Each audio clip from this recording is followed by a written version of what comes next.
Kelly? I te atua manaki te o mātai whānau ko tai mai nei ki te hui I tēnei rā. O mai te aroha, o mai te pono, o mai te tika, haumi e hui e, tāweki. Yeah. Thank you, Councillor Jessup. So apologies and leave of absence. Councillor Kerr is just being detained by traffic, and Councillor Harvey will be a little bit late as well due to an appointment. So we have apologies, leave of absence already granted to Councillor Lawson and Councillor Burrow. So is there any more leaves? Councillor Dixon? Yeah, thank you, Councillor Fowler. Leave of absence 20th, 21st and 22nd of May. Yep, thank you. Any more leave of absences? Through you, Chair, just a message for lateness. But no, he's arrived, Councillor Hickey. Thank you. Wonderful.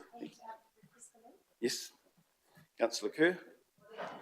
Apologies for lateness. It's called stuck in traffic on the Taupo Road for half an hour. Leave of absence for the 12th of April, please. Yep, thank you. No more requests? Yep.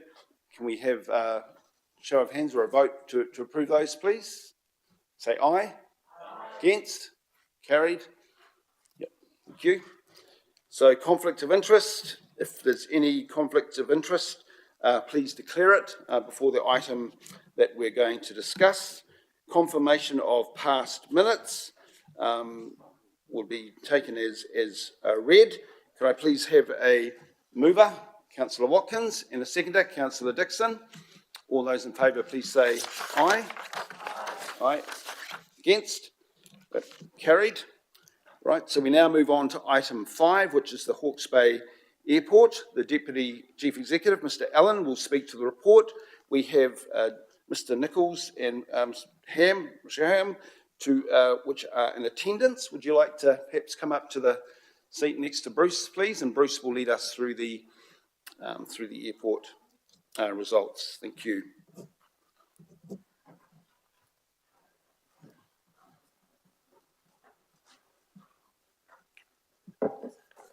Thank you, Chair. So just welcoming John and Rochelle. I've got a presentation to take you through the half-year result and the statement of intent looking forward.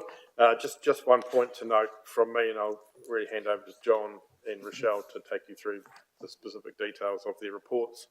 But just noting that we do ordinarily pull together a letter of expectation on behalf of both Napier and Hastings councils that somewhere got stuck through the holiday period and didn't quite get to the airport board in time, but we can still work our way through that. And largely the direction of travel that's in the statement of intent and the board's strategic initiatives letter really does capture the issues that we would have had in a letter of expectation had it arrived with the board in time for their consideration anyway. So I'll hand over to John and Rochelle to take us through your report.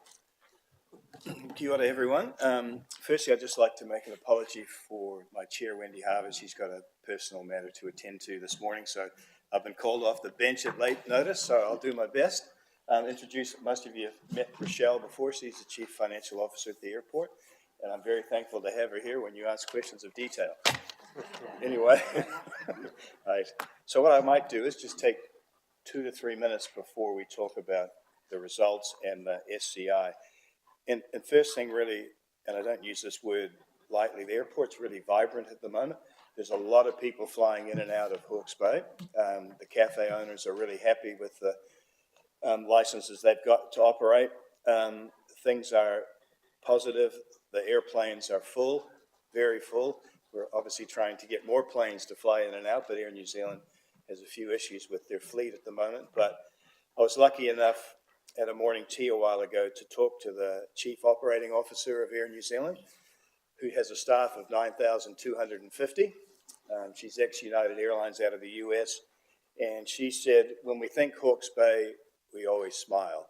And I thought, well, that was as technical as I need to get. She said, you guys are growing and your PAX numbers have been really solid for quite a period. So whether that translates to them keeping more flights on or adding more flights, who knows? But it's just nice to know that that was her view. And I did notice the other day in the ASB regional economic update, Hawke's Bay's third at the moment, out of 16 provinces. So, and that looks at building consents and just vibrancy of the region. So that's being reflected in our passenger numbers. So that's a positive story. We are, as I think our covering letter on the statement of intent said, that our chief executive resigned 31 January, into January. We are currently interviewing, so we've fast-tracked that process. But I just wanted to say a big thank you to Rochelle in particular and the rest of the team. We did not put an interim CE in there. We said to the team, you've got this. Wendy is more actively involved as chair, and one of our directors, who's a council appointee, is a former provincial airport CE. So I don't think the team could possibly have a better mentor. So Darren's come off the perch for a while and is helping out. But I just wanted to thank the team, and particularly Rochelle, for stepping up to the plate and keeping the lights on and doing a really good job. So, and as shareholders, I think it's important for you to know that even though we don't have a CE, we've got some senior support from the board, and Rochelle and the team leading that. We're interviewing now, so that's a positive. Look, today's about looking backwards at the half-year statements to the year ending December, but more importantly, forward. And that's what the statement of intent's all about. It's a 3-year snapshot that we have to do by law, but it's a great document for us to agree. And as Bruce said, we're not too hung up at the airport that we got your letter of expectation after we gave you the first draft. This goes back and forth typically 3 times, and then on the 1st of July, we all agree it and publish it. So we'll take your feedback on board. We've had a little bit of feedback from the Crown, some quite technical feedback from the Crown, but we'll turn the handle on all 3 bits of feedback and then fire out version 2. But we're very confident by the 1st of July we'll have this in play. So that's all I really wanted to say by way of intro. But as a board and management team, it is a real vibrant place, and the rental car companies are busy, real busy, and the tenants there, most of them aviation associated. We put up, there's a new route flying to Gisborne for, is that Sunair? Yep, so Sunair's put on extra flights. They're going to start flying to Hamilton later this year as well. So all those little bits and pieces help, and we're still obviously working on Air New Zealand for bigger route development. So what I might do, can we just go to, beat me to it, I told you she's an intuitive CFO. Look, I'll take that as read. I just wanted to highlight a couple of bits and pieces that are really important, I think, to tell you as a shareholder. We finished the apron overlay. That's just effectively where the planes park. It needed to have some more tar seal put down and reinforced. The tar seal batch plant got destroyed in Gabriel, so it took us a year longer and of course the price went up a little bit, but it took us a year. That's all done. But probably more importantly is the company has for years used Becca as the engineering support, and we changed this year because I think it's healthy to change to AECOM, which is another aviation firm, who go out and review the condition of the blacktop. Because at the end of the day, everything's great and looking pretty and stuff, but we have to have a functioning blacktop runway. And their review of that is almost predominantly green, which very unusual. I've been on other provisional airport boards that aren't all green. So it was nice to get a fresh set of engineers saying, hey, your tar seal and tarmac is in really good nick. Your car park in some places is not so flash. So we've got capital allowed to fix the car park, but the runway, the apron, and the taxiways are 90% green, which is great, which means that we have to just maintain that, but there's not a lot of expenditure on the runway, which is cool. We got recertified as an airport, which is quite important. It's a 5-year, is that right, Michelle? Every 5 years, they do a very thorough investigation of our policies, our crisis management plans, all that stuff, and we got renewed, which is great. And I guess we are looking at, the climate disclosures. Big companies have to start publishing those by law this calendar year. We don't, that's this big, but there's some really good bits in there that we want to start disclosing, maybe this much of it because we're such a smaller organization, but we will start doing our own climate resilience disclosures. Probably in this annual report, we'll start kicking that off because we take that hugely seriously post Gabriel. And so I just wanted to give you that heads up that we are certainly looking at those climate disclosures of how they can work for us. And without stealing Rochelle's thunder, we had a $1.1 million profit for the first 6 months. So that's all I really wanted to highlight on that, but it was a very successful 6 months to December. Let's go on to the next slide, shall we? So, Rochelle, I've done enough talking, yours. Rochelle, Oh. push the button on the right-hand side. That's it. Here we go, excellent. Okay, so just in terms of our half-year performance, you can see our revenue 6.5. It's slightly up on last year at the same time. And what we're seeing is a lot more passengers through the terminal. So I think we're 1%, we're only 1% higher than the same time last year, except the thing to point out there is July was ridden with fog. So we had a huge number of cancellations, and I think we were about 4,000 passengers behind in July. So we've really caught that up and we've started exceeding that. If we look at where we're going to end up the full year, we're forecasting around 663,000 passengers, which is sort of 13,000 ahead of SOI. So what that shows you is that there's one, the flights are really full. Our load factor in February was 86.4%, and we are expecting that to continue. If we look at the routes, Auckland's sitting around 88, 89%, so it's massive. Wellington is sort of lagging behind, but we're starting to see that come back with quite a few business travellers coming back into the region. So, yeah, we're expecting a very good remaining 6 months to come as well. In terms of OPEX, 2.7 million, slightly up on last year, but there's been quite a few one-off type costs in there as well. So we're expecting that to be fairly in line by the time we get to the end of the year. Profit after tax, as John mentioned, 1.1 million. So we're forecasting the end of the year to be sitting around the 2.8, 2.9 million. So that is largely because of the passenger growth that we're expecting. So some really good things happening in terms of financials. If we just have a look at passenger numbers, so yeah, sitting at 331,842, which is 5% up on last year.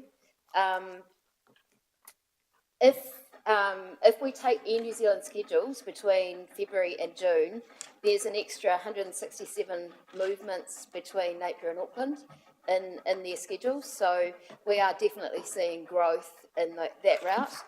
Slight decline in Wellington and Christchurch, but nowhere near what the increase between Napier and Auckland is. So there's some really positive things happening there. Like I said, load factors are just incredibly high and continuing to be high. So I think we're going to end the year with Auckland sitting at 89% at this rate. So it's been a massive year. Do you want to just hit the last slide on the results? Yes, yeah. So let's pause it there for questions, shall we, before we go on to the second thing? Yep, Ms. Sandra? Well, I'm happy for you to finish your slides, but I've got That's a number okay. of questions. Okay, well, firstly, can I congratulate the team for the very, very good six monthly result. This is just fantastic to see after so many difficult and hard years. And can I also congratulate you on the 60th birthday celebrations? And the Mana Ahuriri story was exceptional, and it was an absolute treat to be there and to hear the story and the history of the whenua, and I loved all of that, and I think you guys did an awesome job. I'm really interested in, I don't know if it's for you, this question, Bruce, or not, but 3.1, the dividends of our letter, of our shareholders' expectations, I would expect that we ask for a dividend for 2024.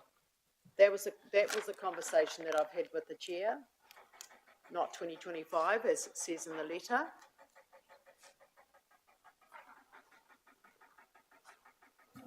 Through the chair.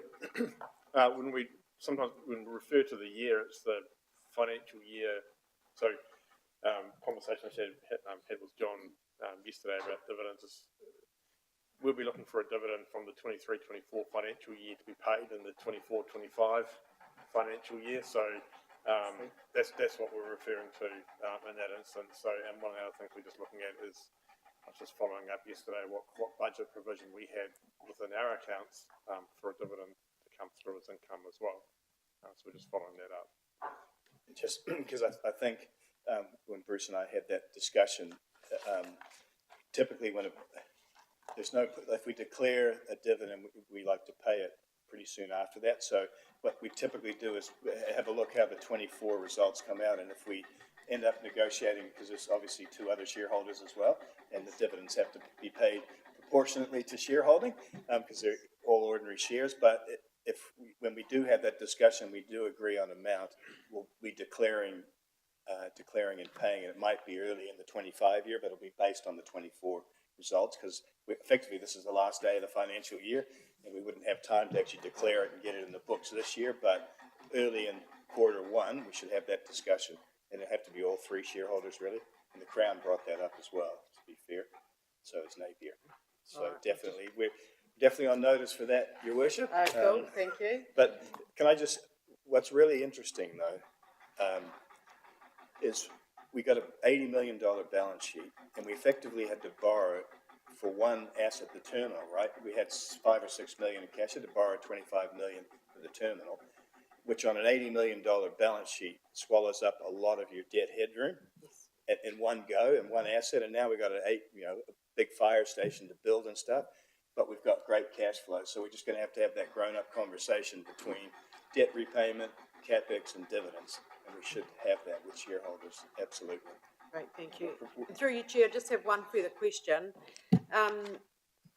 I'm just interested in, with the strategic direction, the pause on the solar farm, and the employment of a new chief executive.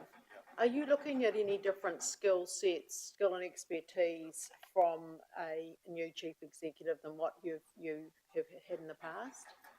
That's a very superb question, and if you had been sitting in on the interviews yesterday, that was an absolute area of strong focus, because we've had issues with legislation passed that suddenly the airport land is wetlands, right? So it makes it difficult. So we're looking at chatting to Pamu next door so we can get through their fence line and still make it up to 40 megawatts. But if I'm frank, our partners, Manawa, they've got 27 projects in the pipeline.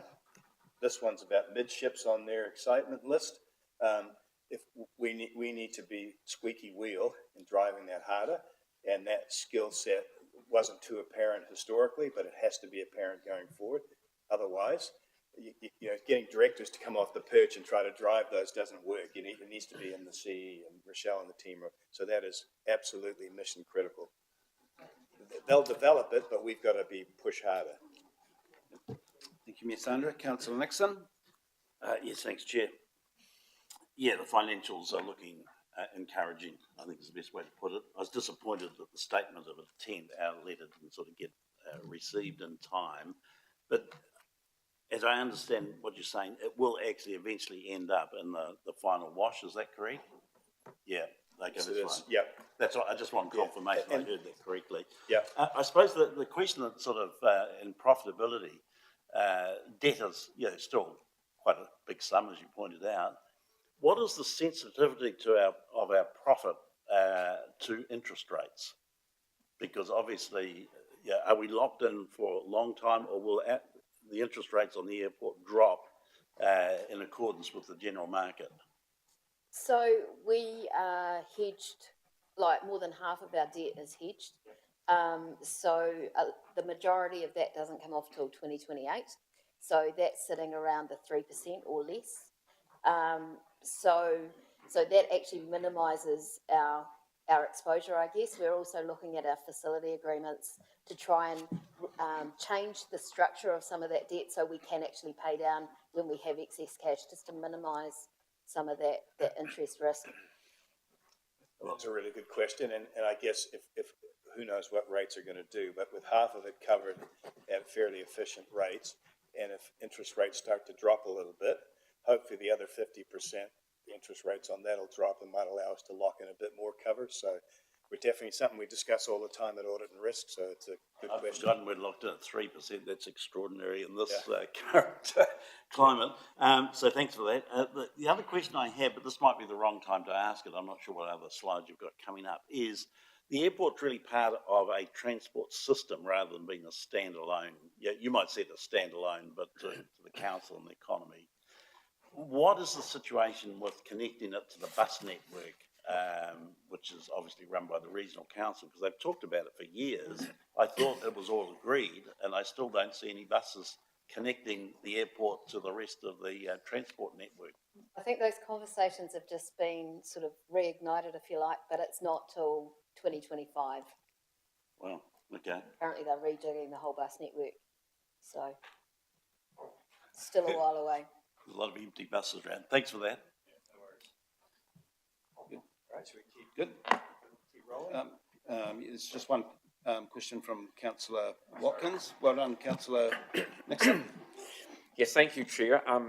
Great to see the increase of numbers going through the terminal and a good financial result. Have we been able to put a welcome sign in the terminal yet? And I've asked for that for 2 years now. You're right, and I have no answer except to fall on my sword and say it's not good enough. I have been here, you're right.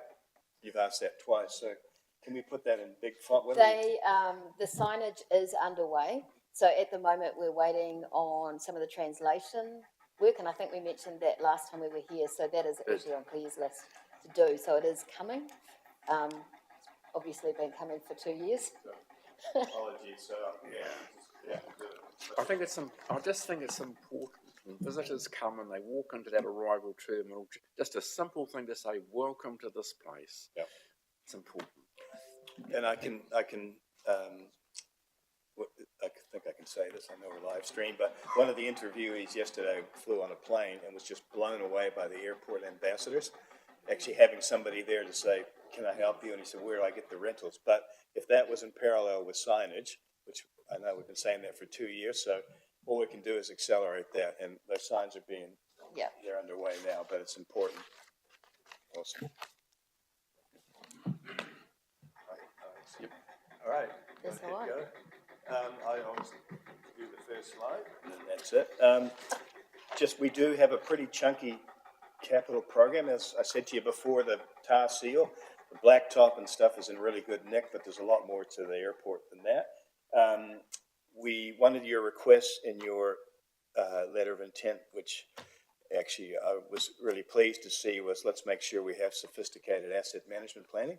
And we've typically relied off the Becker planning, but we've said that's not good enough. Let's brand it our own Hawke's Bay. So we've got resource in there now, and that first cut of that's due to the board in May. So we'll have a good asset management plan, but we've got a lot of CapEx coming up. We're buying a fire truck's turning up shortly, a new fire truck, because the old one's just barely making it. We then have, and it can't fit in the existing shed, which is not fit for purpose and stuff. So have to have a new shed built. So we do have a lot of CapEx coming up in the future. We are definitely, Rochelle is leading a big charge on digitalization, and we've got a data warehouse being built so we can get all the Air New Zealand PAX numbers, and we've got online surveys, and if sitting here in 12 months' time, the amount of data and information we'll have will be triple what we have now. So I'm really looking forward to that, because if you don't have data, we've got 660,000 people a year coming in and out. That lends itself to a massive data trail. So I'm really excited about that. But I just really wanted to stress that we genuinely have a chunky capital works program coming up. We want to maintain our level 4+ airport carbon accreditation, which is really important to us. Strong EBITDA growth, but also strong debt growth as well, right? So we're realistic enough. We're not going to put our hands out to equity from our shareholders, but the flip side of that, with big CapEx will come increased gearing, but increasing profitability to service that gearing. So there's no way to sugarcoat it. Debt gearing ratios in this SOI go from 31% to 36, 37%, which is not outrageous for an infrastructure, but there is no free lunch, if I'm blunt. If it's not equity, it's going to be debt. So, and we can't not build a fire station. We can't not repair the car park. So a lot of the stuff that's on there, as Graham McGlynn, my colleague on the risk and assurance, says, it's either must do, probably should do it, probably shouldn't do it. Almost everything on that list is a must do. So I'm just giving you a heads up that it will be accompanied by an increase in debt, but with profitability. So why don't we go on to the next one? And I just want to steal this one little bit off the slide, and I'll throw it over to Rochelle, is we've been really, really at pains to use our purpose statement to shape our strategies and objectives. Otherwise, why have a purpose statement? And I really we've worked really hard as a board with the management team to come up with a purpose statement that talks about connecting people, okay, talks about our region, and talks about business and delivering in meaningful ways. So there's 4 or 5 key words in that purpose statement that we try to use as a funnel for all our strategies and objectives. So we've refreshed that purpose, and if you don't have a solid purpose statement, it's hard to hang strategies and stuff off that. So for us, it's basically being relevant, connecting people, businesses, and helping the region thrive. So I just wanted to highlight that all that's pretty much unchanged. The rest of it, values-based with a strong purpose, is what we like to say. So Just the only other thing that's changed there is our vision. So That's right. we recreated the vision to actually give ourselves, I guess, the drive to actually look at what we can do and do it. So navigating success, the airport that could and did. So I think that's quite a cool vision that most of our team can buy into really well as well. So we'll be looking to live that pretty hard next year. Awesome. All yours. Just looking, the passenger outlook for 25 and beyond. So essentially we are seeing some quite reasonable growth in 25 to 692,000 passengers. So just to put that in perspective, we're sort of talking about ending the year at 663. So I'll just take you through a little bit of how we've got there and what this is based on. Essentially what we have access to are Air New Zealand schedules out through till when we started putting this together, out through till the end of January 2025. So these numbers are based off actual movements scheduled. So it's not sort of saying, well, this is where we are now, we're going to apply a growth factor. It's about taking what's realistically in there. The other thing that we've done, we talked about load factors. So our last SOI was sitting at 82%, which was an increase on the year before, which was 78%.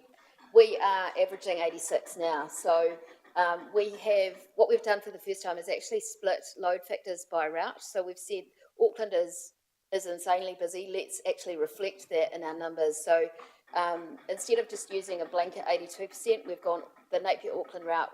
We will apply 86% load.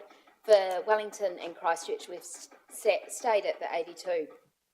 So there's an increase in passengers based on applying a different load factor, but it also is about routes. And just to put that in perspective, in terms of FY25 for us, there's an additional 442 movements between Napier and Auckland on this year. Christchurch is down 42 and Wellington down 20, so virtually flat. But that's well and truly in excess of pre-COVID. So it's still a pretty positive looking view. Yep. Excuse me, Rochelle, we're going to need to wrap this up probably in a few minutes. Oh, yep. So, Cool. yep. Thank you. So if we just go to the financial headlines, you can see the passengers coming through there. Our forecast revenue, 15.5 million in 25.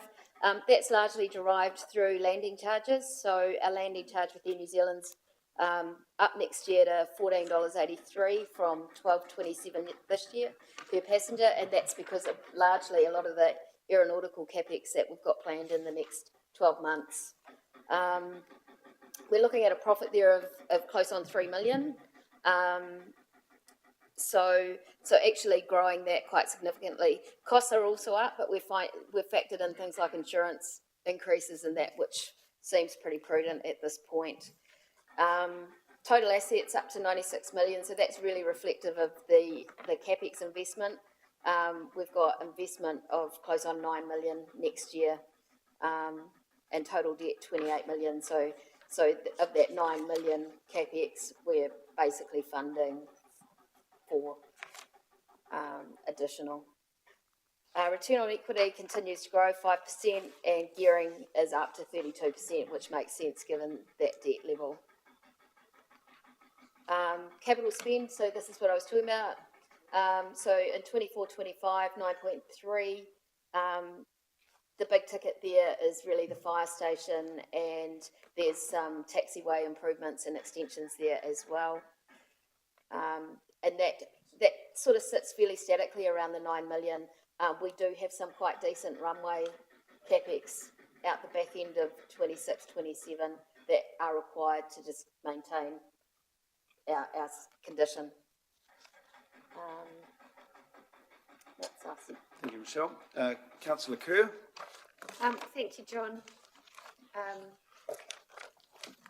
I'm really interested in the risks on the horizon. I know we couldn't have foreseen COVID nor Cyclone Gabrielle, but are there any other big risks that are sitting just beyond the horizon that we should be aware of that aren't necessarily formulated enough to be in the books, but might be hovering there?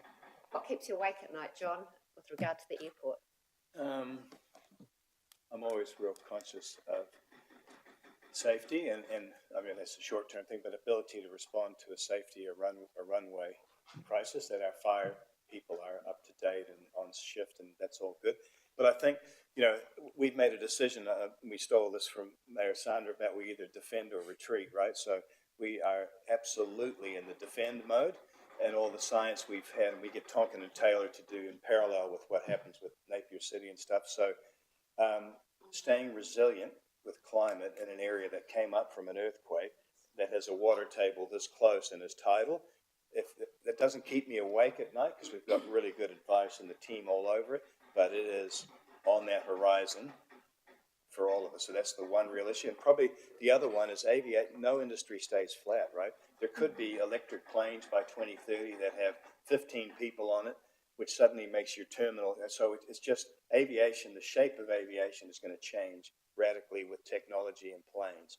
So we just got to be nimble enough to respond to that. So that's an exciting thing. Climate, thinking about climate is number one. And compliments on your new vision. I read it in the report. And do it piece, I thought was brilliant. Thank you, Mr. Chair. Thank you, Councillor Kerr. Councillor Sholem?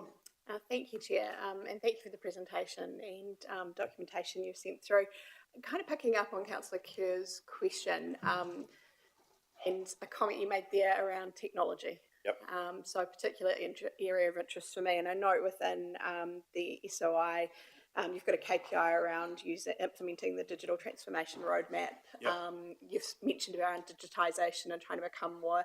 I'm interested to understand how you're mitigating cybersecurity as an issue, and how technology is evolving within the organisation and within your plans. We've talked a lot about physical capex works required.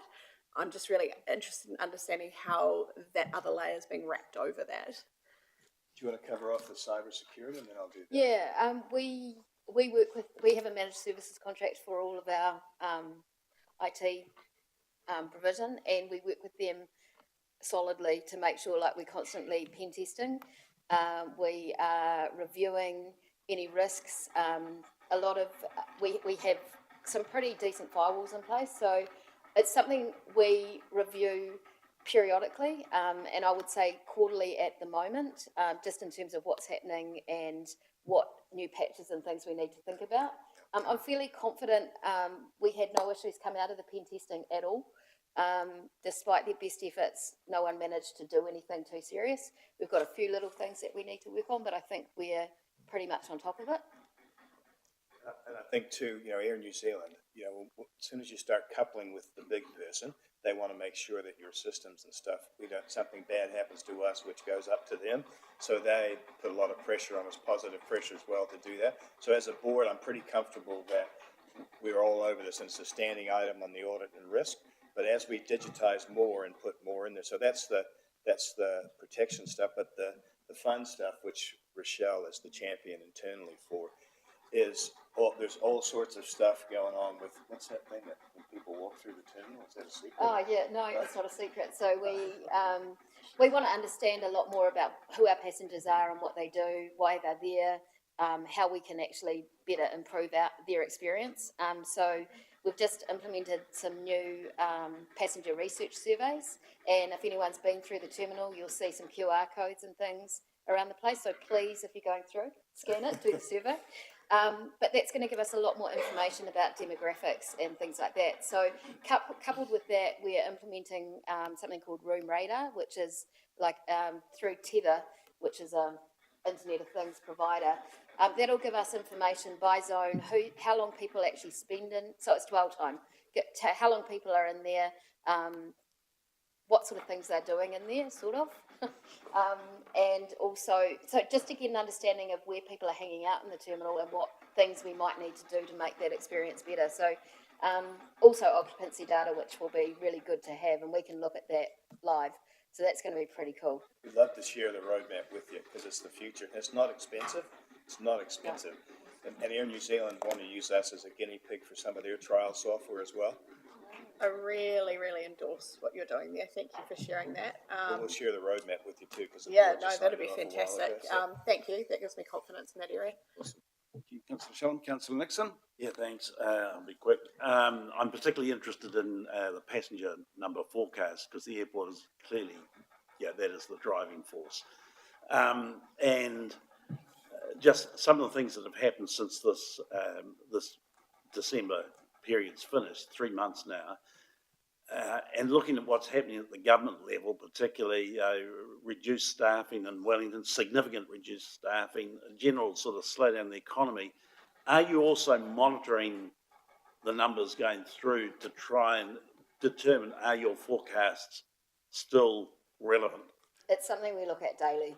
So we are constantly reviewing by route, load factors, passenger numbers, the whole lot on a daily basis. And because we sort of need to understand that from a forecast point of view anyway.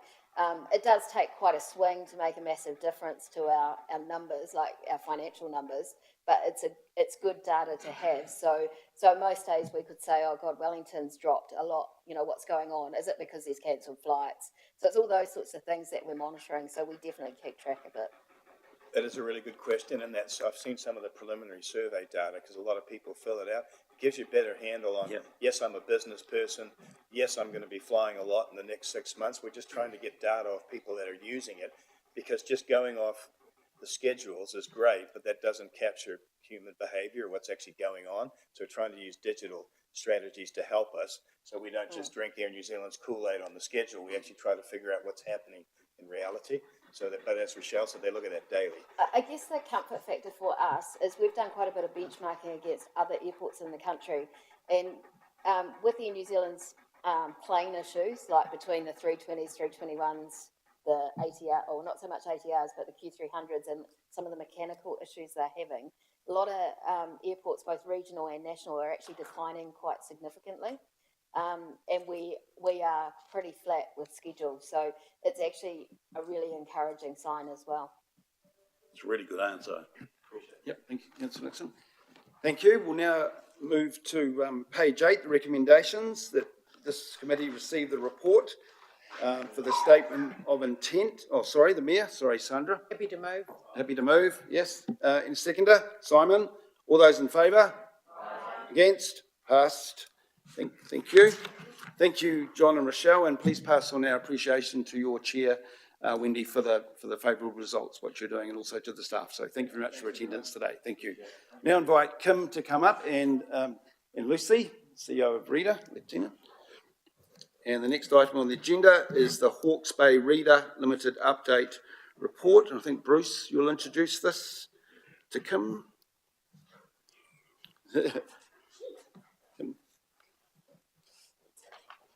Thank you, Chair. Just very, very briefly, so we've got Kim here in our economic development role, and welcome to Lucy back into the chamber after not long ago being here. So you'll hand over to you to provide an update of where Reader's at. Thank you, Chair. Morena koutou, lovely to be back so soon. So I gave a bit of an update. Not all councillors were here last time I was here for the workshop, which was it last week? Yeah, but I just wanted to give you today a bit of an update on where we're at with Reader. So we're incorporated in September, so we're still really in establishment phase. We're coming out of the establishment phase. So that's been doing all of the nuts and bolts of setting up the company, getting the shareholders charter sorted out, accounting systems, policies, board processes, all of the kind of things you'd expect setting up an organisation.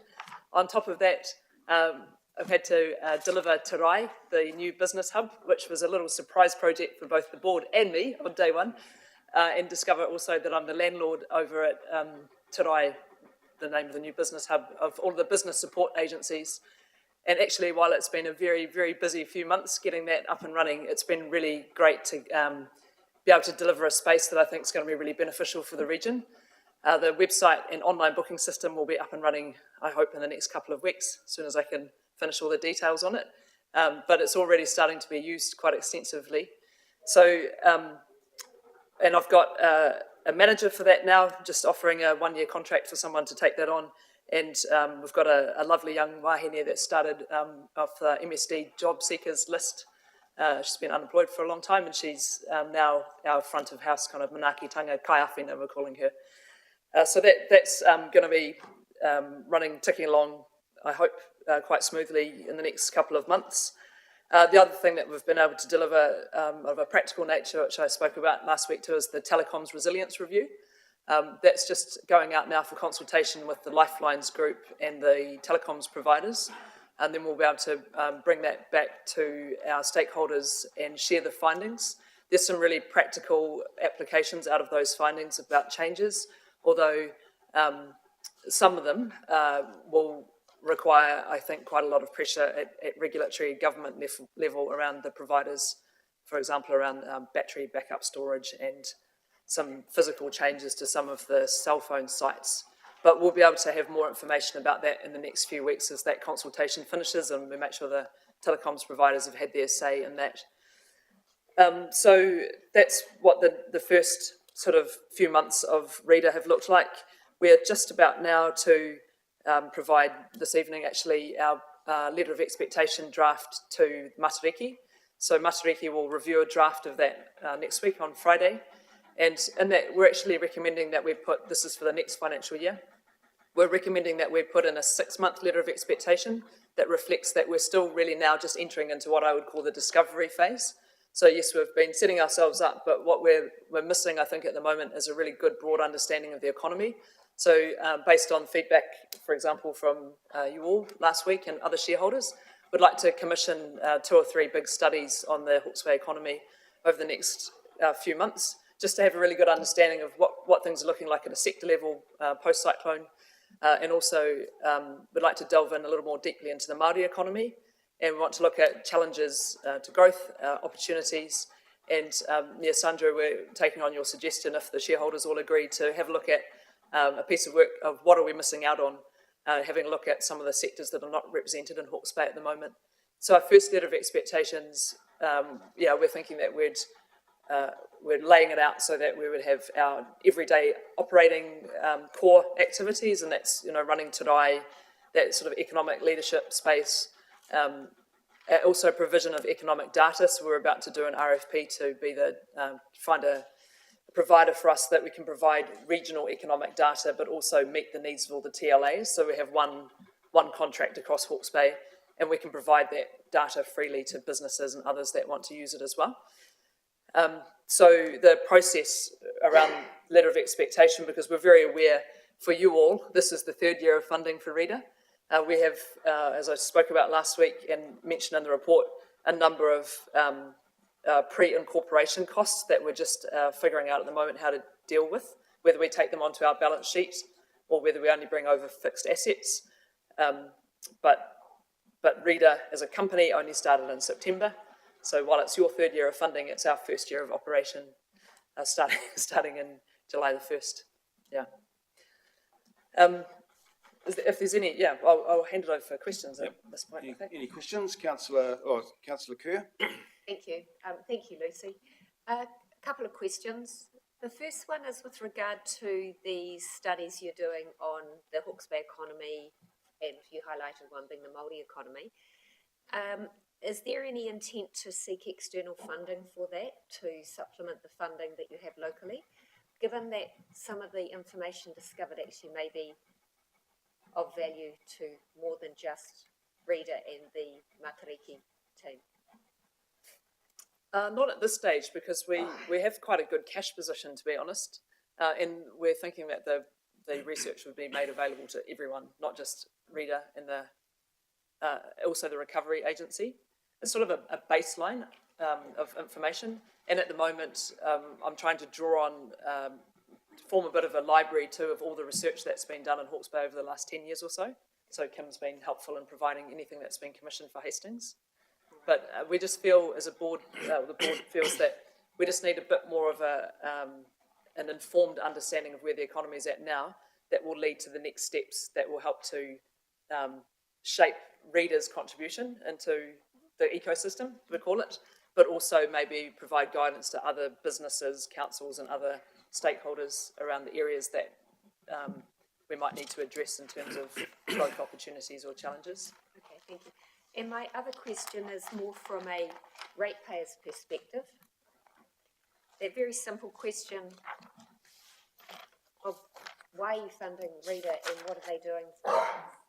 I think is a question that we all need to be able to have a very simple answer to.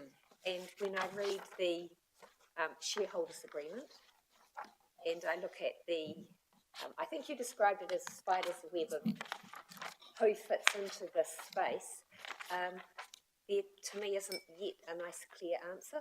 Yeah. And I would like there to become one. But I'm not sure if that makes sense. Absolutely. I think even building on from the workshop we had here last week and a workshop with the board, we are still in our establishment phase, and part of that is really creating a sense of what our identity and purpose is. And economic development agencies across the country play an inordinate number of roles, depending on how they're set up, what their history is, and so on. I guess the space that we are carving out for ourselves at the moment, that we're going to talk to Matariki next week around as our shareholder representative, is that Reader is very keen to take on that thinking space, to be the body in Hawke's Bay that takes a long-term strategic look at our economy, that is willing to put up advice that challenges, that encourages, that suggests, that makes recommendations, but quite often, Reader will not be in any position to implement the findings or the challenges or the research because we don't have statutory authority. We're not a central government agency. There may be pieces of work that we take on over the years that are more in the doing space, but the very clear sense that I've got over the last 7 months in my role is that the gap that we can most fill, that would be of most benefit to the region right now, is an independent agency that stands back, looks at that bigger picture and provides advice to all of you, to our leaders in the region, and encourages that long-term sustainable vision for the region. And one more through you, Chair. Thank you. Actually, that conversation there's been really helpful because up until then I was saying, well, it's not doing this and it's not doing that because it's quite clear what Reader is not. It was getting the help into what it is. So thank you very much. And I'll just say that's you've kind of hit the nail on the head. I've got a really long list of all of the things that people want Reader to be, hope Reader to be, think Reader should be. And I think, we're just in our startup phase. And if the value that we're providing at the moment is to be able to do that long-term thinking alongside our region's leaders, that may morph over time, but where we're at now as a community, that need to have that one unified voice, that one long-term view of how everything that we're doing and all the different spheres comes together, and what is that actually going to mean at the whānau and household level for our people in terms of wellbeing. Thank you. Before we go on, Kim, did you want to say a few words at all, or are you happy? You're fine? Okay. Councillor Watkins. Yes, thank you, Chair. If you could just help me with a point of clarification for my own mind. In 2.2, you mentioned the shareholding arrangement, which is to be an equal thirds between business, iwi hapu, and local government. Understand that. In 2.6, you talk about the funding allocations, and we see what local government puts in. Do I assume that it's not here that the other two shareholders are putting in the equivalent amount of money? Through you, Chair, No, you could not assume that. Why would one not assume that if there's equal shareholding? Yeah, so it's equal shareholding, but the only funders at this point in Reader's establishment are the councils. So the councils made a commitment, I think, 2 years back when Business Hawke's Bay was dissolved, and there was a recommendation to put together a new economic development agency. I understood, and from reading the council papers, that councils made the commitment to fund the setup of Reader, and that over time there would be additional funders brought on board. So this is really establishment phase. That is the plan to get those That is the additional plan. funders. Whether Thank you. we have to think about who those particular shareholders are. The business is represented by the Māori Business Network, which is literally one board that is in complete startup phase itself with no operational funding whatsoever. And the Chamber of Commerce, which is a membership-based organisation which doesn't have a lot of spare cash floating around. So that if you're thinking about business in terms of shareholders, I think we have very little chance of securing funding. In terms of business and the wider community, I've already had some conversations with some of our bigger players like the Panpacs and others that would be willing to come on board once they see us up and delivering value.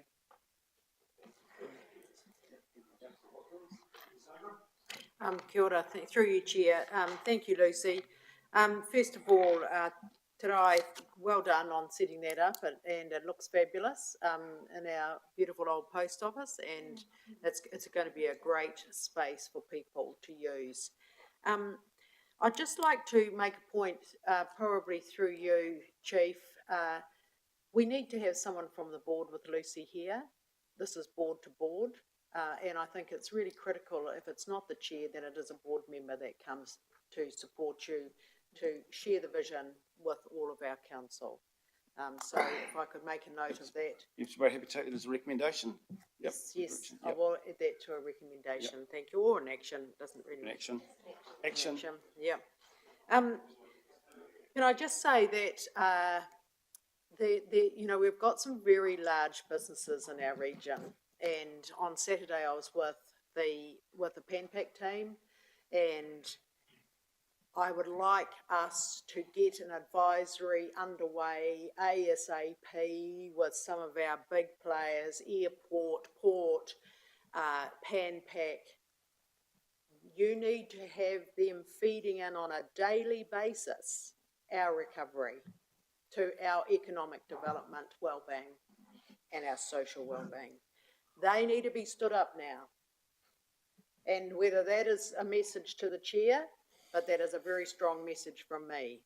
So we had a launch of the first harvest of a significant investment in Bridge Power in Hastings on Saturday. Did you get invited to that, Lucy? No. So the Chamber was there, Panpac was there, many of our leaders were there.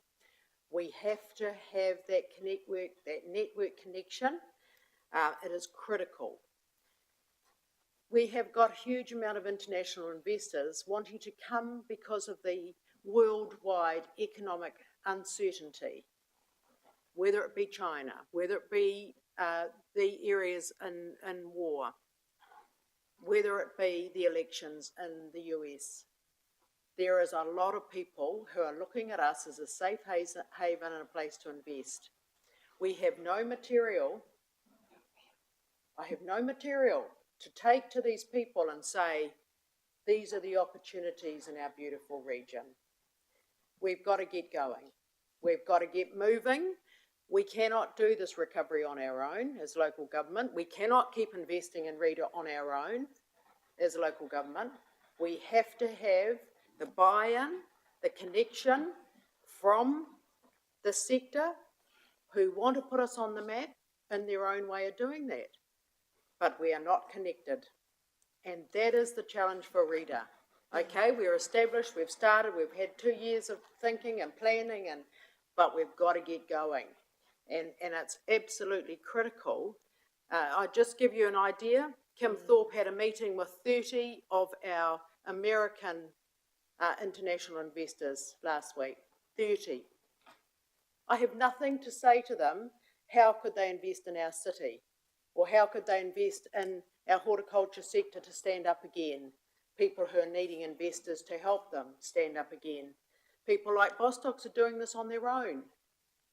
We haven't been able to give them something to say we need your overseas investment to help our region recover.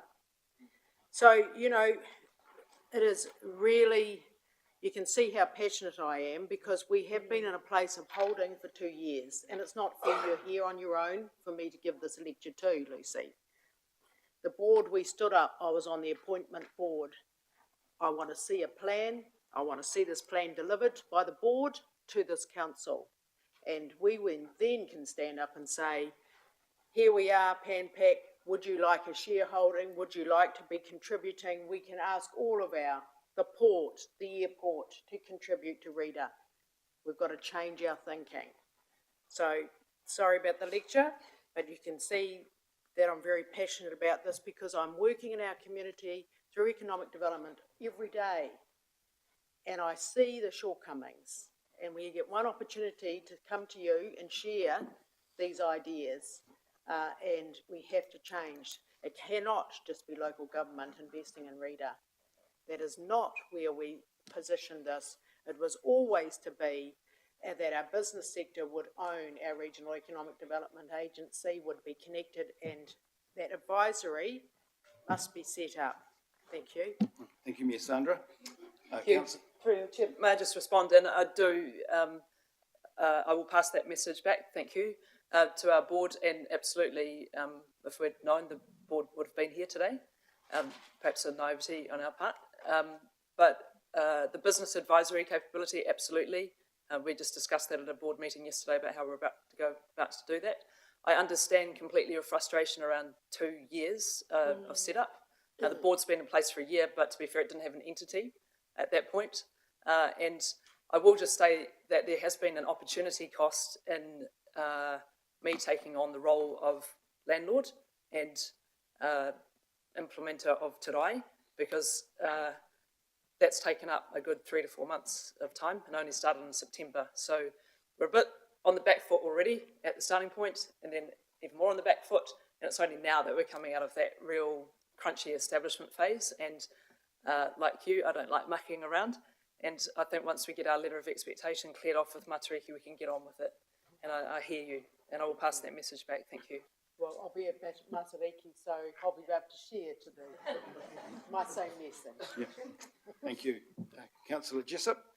Kia ora, Lucy. I'd just like to acknowledge that there is a gap there, especially for Māori growth. And I was a bit sceptical of how that was going to work, but I'm seeing that there is a need there. And I'd like to back up what Sandra Mayor has just said. We need to have that Maui print in there, and what is it, and where is it going, the vision, would be much more helpful so that we know that we've got our Maui print in there. Kia ora. Through you, Chair, one thing that we're missing as a region is a regional economic development strategy, or we have Matariki, it's 8 years old, it's very tactical, and it's not live. In a perfect world, we would go out and do our discovery work and pieces of research, and we'd engage with the community and redo that entire strategy. Is the community in the shape for that right now? There's so many distractions. What would be, I guess, suggesting is that we gather some of that key information and build some pathways, implementation, next steps, for example, around the Māori economy. We can do a quantitative analysis to say what's the shape of the Māori economy, what does education look like, levels of employment and so on. But I think the more important piece in that is going to be a qualitative piece of work that looks at, does focus groups, interviews, and actually looks at, okay, what are your barriers to growth at a business level? Is it around training and development? Is it around capital, which would be most likely? Is it around whatever it might be? And then, okay, what can be done at a practical level around supporting Māori business to grow in Hawke's Bay?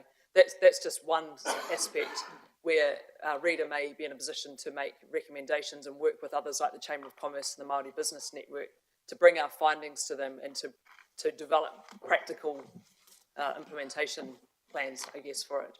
But in the near future, we need to, as a community, really rethink what does economic development in our region look like. But that's a big piece of work. So it's often those sort of chicken and egg things. I imagine if that was the thing that I was starting to drive right now, I don't think there'd be a lot of patience and energies for it at a regional level. But I think that we need to build towards doing that in the next couple of years when we've got a bit more knowledge about what we want to be, where we want to go. Thank you. Councillor Hickey. Kia ora, and just want to acknowledge all the hard work that's been done there as well. And I just want to bring attention to the fact that I actually recently saw in another region where economic statistics were laid out, and for the Māori economy, we're currently at $70 billion in assets and reaching to 100 billion. And that it's interesting. The research I'm really interested in, but you kind of answered that in that last one around the qualitative data, because what people might not understand is that, you know, with 64,000 SMEs that are Māori businesses, sole traders in this country, and the employer's economic wealth that he holds and the employees' economic wealth that they hold as well contributes to quite a large portion of our economy. So for me, I'd be really interested, because disclosed that I used to work at the Ministry of Māori as the Business Growth Advisor, how in regards to Councillor Watkins' comments about, you know, who's investing, is that to lean in a little bit harder to the Māori economy, because whilst we have a tendency to look after whānau hapu and iwi, by Māori for Māori as a cliche now, we are, in a sense, Māori are looking for opportunities, but because of the statistics in other areas keep us at a low area, we kind of get overlooked. And so therefore we get overlooked in the sense, I am a business owner, we get overlooked, so we just go on with the other stuff. But I know for a fact that the intent is there. I know that you're working with Kāhui Ohanga, but there are others as well. So set those sites higher than what they are, and I'm really interested to see, like the Mayor, how that data can inform, that quantitative data can inform, and it'll be very surprising. I was very surprised to see how much the Māori economy actually adds to this area. And of course, here the fruit bowl of Aotearoa, and we're one of those classic part of the capital wine capitals. Tourism is a real thing. Waiaroha, there's a story to be told, and that all brings growth to our region. So really keen, like the others, to see how that can be supported. Thank you, Councillor Hickey. Councillor Harvey. Yeah, thank you, and I fully support what Mayor Sandra had to say prior. And looking at 5.3, where the rollover of 821,000 has occurred, and quite clear that you're under-resourced. Do you foresee in quite the immediate future that you will be looking to bring additional people on to enable some of the stuff that she's referring to get underway? Through you, Chair. So that rollover was pre the existence of READA, obviously. So some of the funds were diverted into freight strategy and other things. So we've taken on a carry forward position. Yeah, obviously Turai will have staff in there to run that. At this stage, we're thinking of keeping it fairly lean and working through consultants, just because we don't have that guaranteed longevity of funding. It's very hard to bring people in permanent roles. And also because we want to be able to ensure that we've got the right skills for the right projects. So, might be one or two staff that I bring in, but at this stage, pretty lean and mean for the next couple of years, I think. Thank you, Lucy. There being no further questions, could I have a mover, please, for the recommendations? Councillor Kerr and a seconder. Mayor Sandra. All those in favour say aye. Aye. Against? Carried. Thank you, Lucy, for your attendance, and thank you for listening to us last time, and good to see you've taken some of the feedback that we've given, and I think we've given you a bit to think about again today. So thank you, and all the best for the future, and look forward to hearing about your updates. Thank you. Thank you. Thank you. We were supposed to have a break at 10. Dick's not coming. I know Bruce, should we have a break now? And what are we thinking? Yep, great. Looks like we're going to have a break.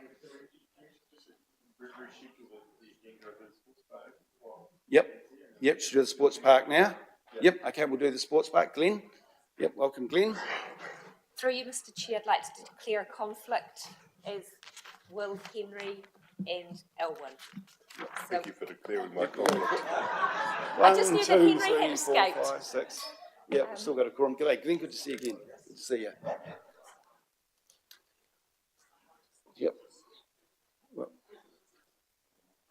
Yep. Well, welcome, Glenn. So I'll hand over to the chair of the trust, but this is just an opportunity for Glenn Lucas, the chief executive or general manager of the trust, to present council and give a bit of an update. There is no obligation through a statement of intent or other mechanisms for this, but it is good practice, and we'd like to see our friends from the sports park present at the Performance and Monitoring Committee. As chair of the Sports Park Trust, I'd just like to warmly welcome Glenn Lucas, our new general manager, who joined us immediately before the summer break. As a trust, we're very excited to have an employee of Glenn's calibre leading the organisation. So I'll hand over to Glenn. Thank you, Tanya. Kia ora tātou, ko Glenn Lucas toku ingoa. As Tanya said, I'm the newish GM at Mitre 10 Sports Park. I've been there since October last year, after 7 years or so with Napier City Council as Manager of Sport and Rec there. So today really is about, we're at quite a critical stage in our development. We've got to a certain point. We had a sort of a caretaker manager in place for a year or so, Ryan Hambleton, who was working with Sport Hawke's Bay, but there's a whole bunch of things that are coming together right now, which is quite a critical stage of our development. And Hastings District Council, as landowner, key investors, and really critical partners, it's time to engage you right from the word go.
Okay, so there's been quite a few developments at the park, so I just wanted to go through some quickly so you're all up to speed with what's been going on.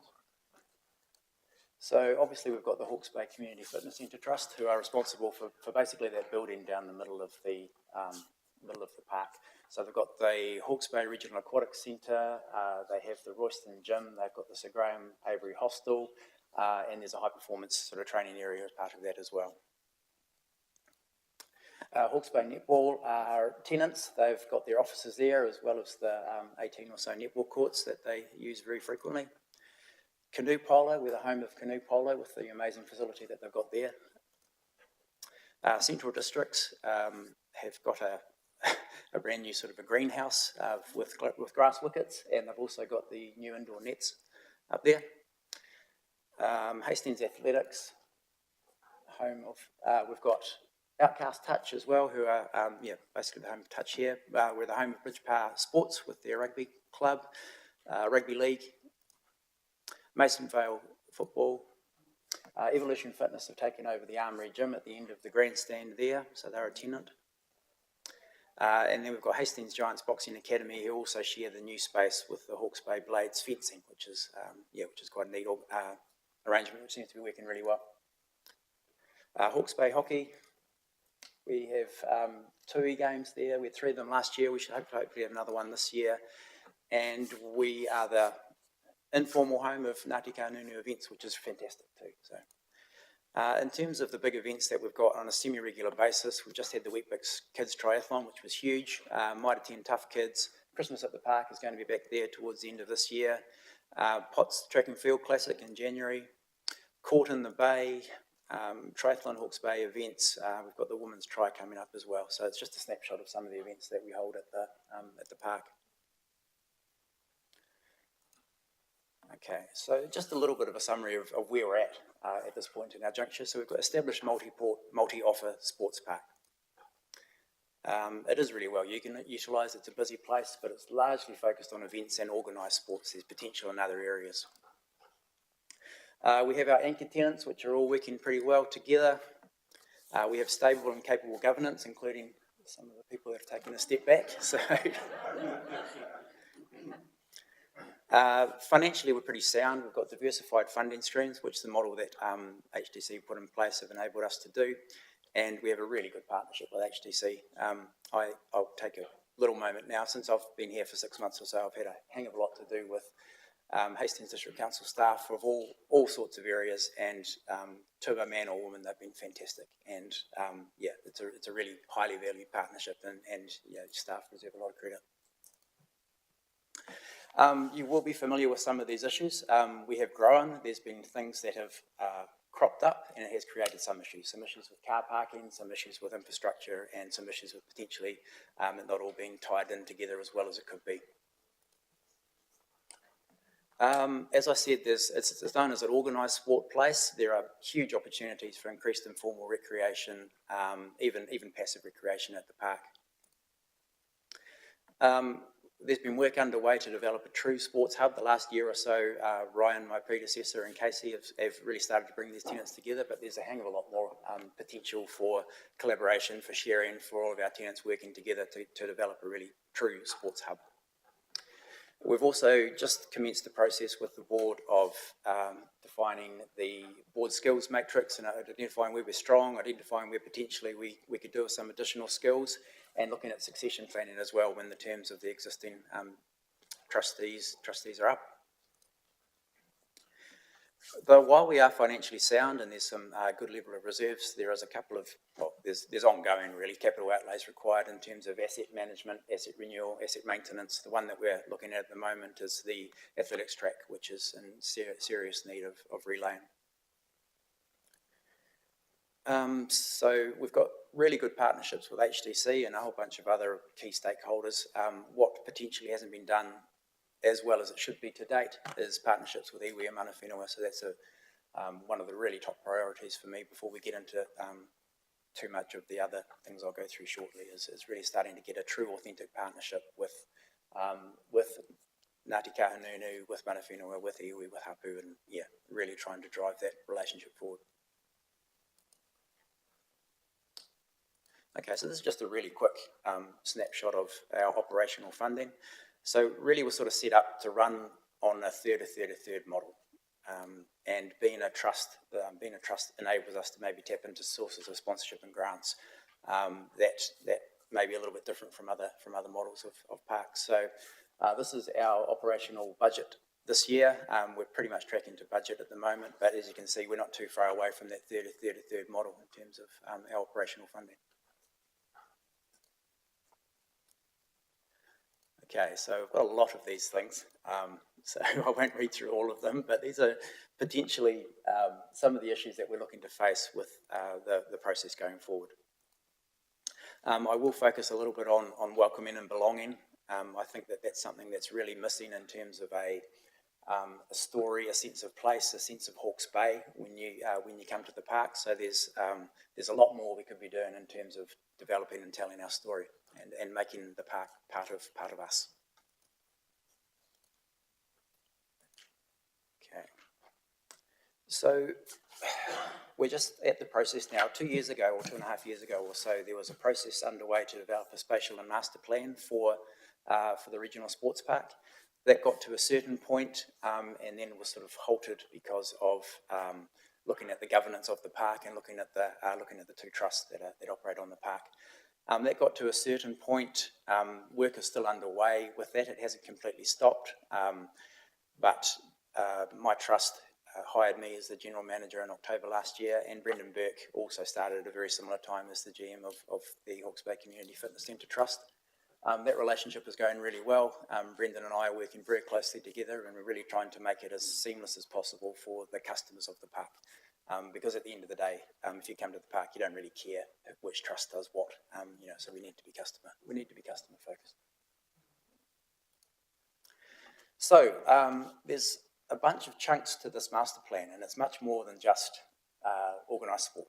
So we had a really good meeting with Naomi and a few of the team yesterday to really look at how we're going to kick into this master plan and how we're going to work with HDC and use some of the existing work that's been done to date.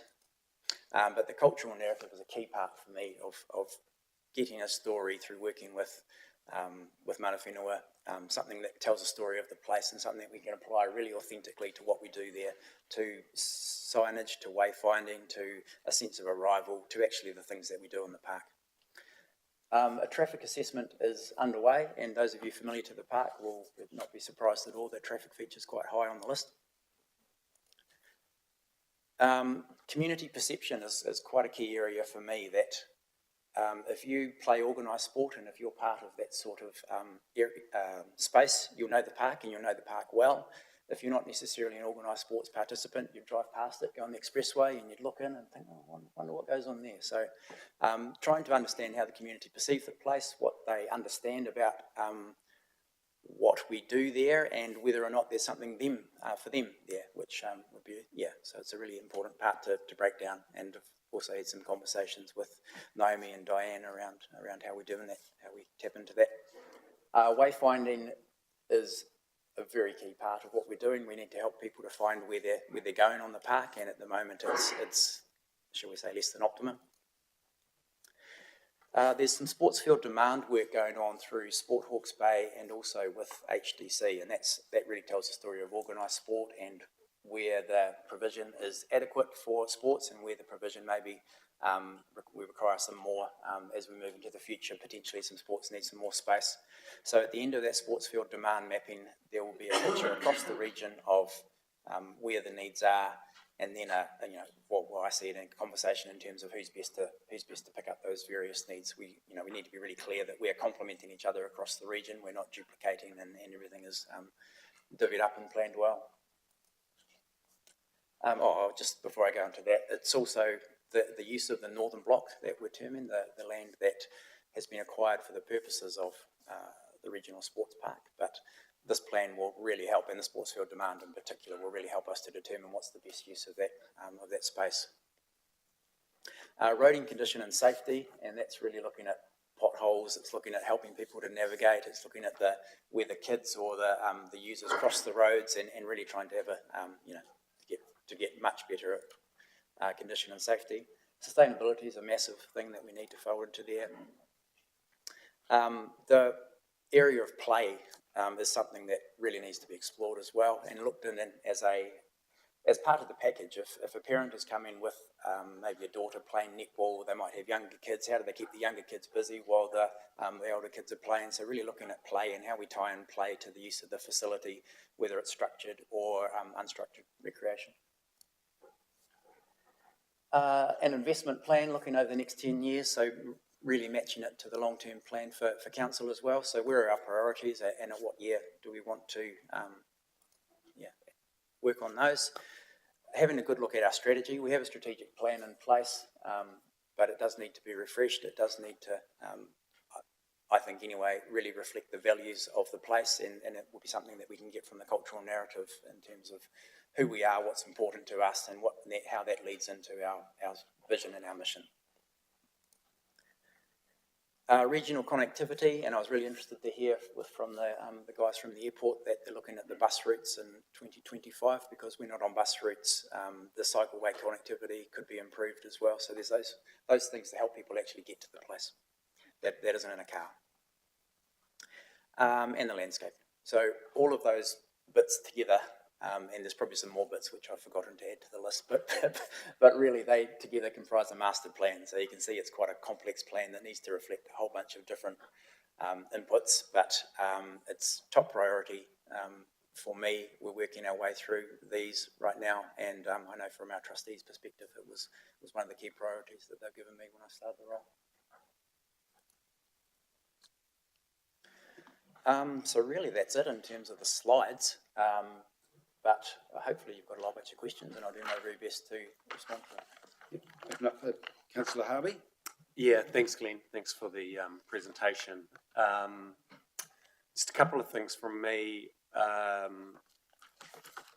Prior to you starting, I think I wrote an article about the sports park and comments from some of the user groups, namely athletics and netball.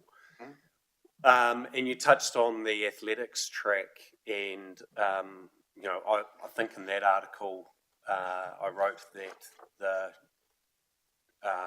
replacement track would actually get underway in March of this year. So I'm just interested in where that currently is. I think it was about a $750,000 investment required. How are you going with getting that money? What's the expectations of Hawke's Bay Athletics? Because, you know, as I said, it was sort of to March. And what risk is associated with that project not happening, because I think they lose a specific status of the track until that is fixed. Yeah, so thank you, Damien, and you've got pretty much most of the facts right in terms of that. The cost of relaying the track is really just grinding off the top layer and replacing the top layer all the way around, but it costs in excess of 700K. Athletics are also looking at extending the runways for... Oh, can you not hear me very well? Okay. They're looking at extending the runways for the high jump at either end, so it's another 100K or so to looking at the track, but it will really help with the utility of the track. Before I started, there was a couple of applications into Lotteries Grant Sport for a big chunk of that funding, which we were declined for, but we'll be going back to that pot. And there's been a few things in terms of promises made by external people that haven't quite materialised. So we're at the point now where we're really starting to go back and work out what's important.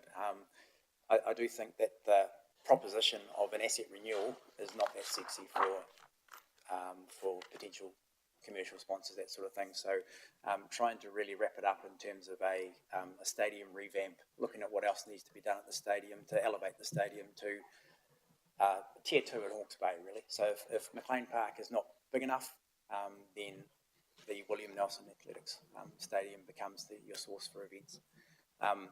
So I've been working with an external provider, and he's got we're looking at moving into that very, very shortly.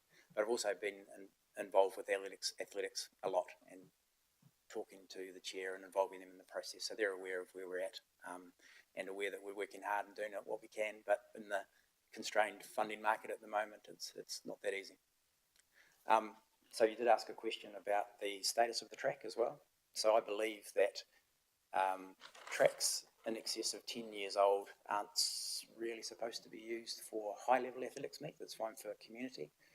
So there is a potential risk for events such as the Potts Classic and that sort of thing if the status of the track changes. So that's something front and centre as well. We're aware of the timeliness. We're aware of the need to move as quickly as we can. So do you have a timeline? Is it something that is being pushed out for another 12 months based on? Talking to the people that do the track, Polytan is the provider. There's a potential window through August or so to get it ready for January next year. So that's what we're now aiming for. Okay, thank you. And then just the other, the park, especially for first timers, there's a wow aspect, from out of town. And they come in and they see just everything being in a centralised hub, which is awesome. Yeah. But for regular users, you start to see some of the wear and tear of the facility. Yes. And one of the big ones that I have noticed in the last 3 months is the potholes in the roading infrastructure within. And I can't understand why actually Higgins, and they may have contacted you because they are a sponsor, but it's hardly a showcase for their work. And so I'd be interested to know if any of that stuff is got a plan to be fixed. So there are two aspects to your question. One is the car park that was completed as part of the pool development. So that is being remediated, but it's being worked through with the project managers and with the construction company that made the pool. But, Can you speak up? oh, but that's not too far away in terms of of remediation. The other thing is, and you mentioned Higgins, we've got a new sponsorship agreement in place with them, and they are coming in and putting some, what they call it, cold mix into some of the holes. So they're doing a temporary fix for a lot of those potholes to make it smooth. It will give us 3 or 4 months or so of use while we can develop the traffic assessment, which is what we're doing at the moment, get a really good picture of the needs across the entire park, the flows, and really start to focus strategically on that 1.5 million, which HDC have so kindly put aside for us for roading and parking improvements. Thank you. Did you want to speak?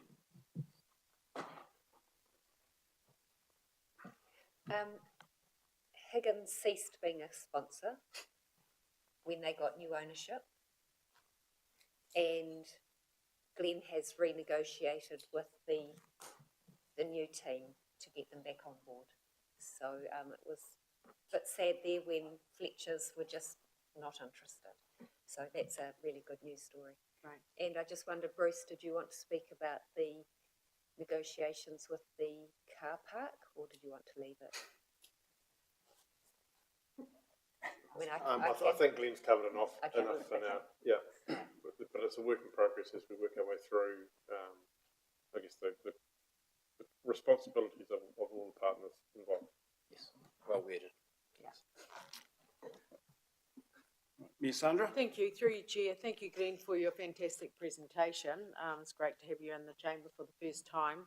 I'm just questioning, Chair, isn't there usually 6 monthly financials that are attached to Sports Park Trust? There is no obligation on the trust to present back financial information in this forum. So we've just, for this opportunity, it's just, it's an opportunity for the trust to get in front of council to do that. The Regional Sports Park Trust isn't a council-controlled organisation. It was set up explicitly so that it wasn't. There is some accounting treatment that sort of drags it into our accounts, but technically under the Local Government Act, it's not a council-controlled organisation. So, but it's really over to the trust around sharing of that information. Yes. Yes. So very happy to. If there's a desire to see interim results, end of year results, then very happy to do so. Brilliant, thank you. And And if I could add to that, if there are other measures that you would like to see, for example, users to the park or number of tenants, if there's things you would like us to provide, absolutely happy to share. There's nothing that's sacred that we wouldn't share with you. Thank you. Just a further question through the Chair. Just so the roads that we've just talked about, so they are owned by whom? So I'm just thinking about, yes, it's wonderful to have Higgins back on board. That is awesome. We've got a problem down there, and the pool's been open nearly a year. Nearly a year? Over a year. Over a year. So we've got an issue that we can't resolve. So simply, we need a solution. Who owns the roads? The roads that are outside the Community Fitness Centre Trust sit under the management of the Regional Sports Park Trust. So the Sports Park Trust own all of the roads in the Sports Park? Yes, sir. Not legal roads. Yeah. No. So so that asset sits with the Regional Sports Park Trust. As an aside, when the Sports Park Trust had just completed a big new car park, when council granted the right to Community Fitness Centre Trust to be on that land, part of the swimming pool going in was that there was an agreement between council, Community Fitness Centre Trust and the Regional Sports Park Trust about the creation of new car parks. And that's why it's not as simple as the responsibility sits with one. It is a solution that is going to involve all three parties. Through you, Chair, we've got a national event here. I think it's next week, a national swimming event. I'm, as the mayor, been invited to attend. I'm ashamed at the presentation that we have got international and national swimmers coming here, and we can't. And it's been over a year, and we can't fix this and present these roads. They're not roads, they're pathways or whatever they are, connections. We have to do better. So I'd like to see a plan. Probably all we can assure at this point in time is that Glenn's been doing a lot of work with Brendan. Both the GMs are new, and they're making really good progress around working together, understanding roles and responsibilities. There is a sort of a third-party contractor involvement here, which that both the trusts are working through, and that needs to be resolved. Otherwise, the trust is spending good money after bad when it's effectively not their fault. So that process is working through, but I think they're very, very aware of it. And I've been involved in a number of conversations with Glenn, in particular, with Glenn and Brendan as well. And I think close to being there with a solution to move forward. Councillor Dixon? Yeah, thank you, Michael, Chair. Thank you very much for your report. It's one of our icons now. It's developed into that, so it's a real success story. We have to keep it that way. My comments were along the lines of the potholes, to ask that question. And the other one was, I hopped online last night to look at your financial statements, and they were dated 2021. So I couldn't get a read anywhere on where the actual park was actually at. So could that be addressed in some way for us, please? Yes. Yeah, we're waiting for the final audit of our, it's been taking a very long time, but yes, so they're almost finalised. Yeah. So, like many organisations, we're still waiting for the auditors to approve the financials that are almost a year old. Mm-hmm. Yeah. Okay. Okay. If you wish, we could share draft, but as soon as the formal and final audit has approved, we can let Mr. Allen know, and they can be shared. Statement to that effect might be quite good on the website, actually. Okay. Yeah, good idea. Just there, that they've been there, they're in the hands of the auditor. Yep. Okay, thank you for that. I'm more than happy to move the report. Yep, thank you.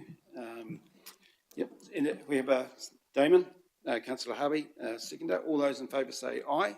Aye. Against? Yep. Thank you. Thank you for coming. Good to see you again, Glenn. And all the best as you put your feet on the field, so to speak. And I think those of us, including Mayor Sandra, will remember the controversy 16, 17 years ago about whether it was the right decision to close down Nelson Park, and what an amazing facility is. And as you mentioned, Glenn, the multiple uses that draw in all sorts of people from the community, not only sports people. So thank you and all the best, and thank you for coming along today. Thank you. We're going for the members of the public that have joined us on Zoom. We're now going to have a 15-minute break, so we will resume around about 10 to 5 to 11. So thank you for your attendance, and we'll now take a short recess. See you. Yeah, thank God. Oh, no, you tried it. Yeah. So, yeah.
Hello, everybody. We're going to just keep it adjourned. John O'Shaughnessy wants to introduce a matter with Nathan, so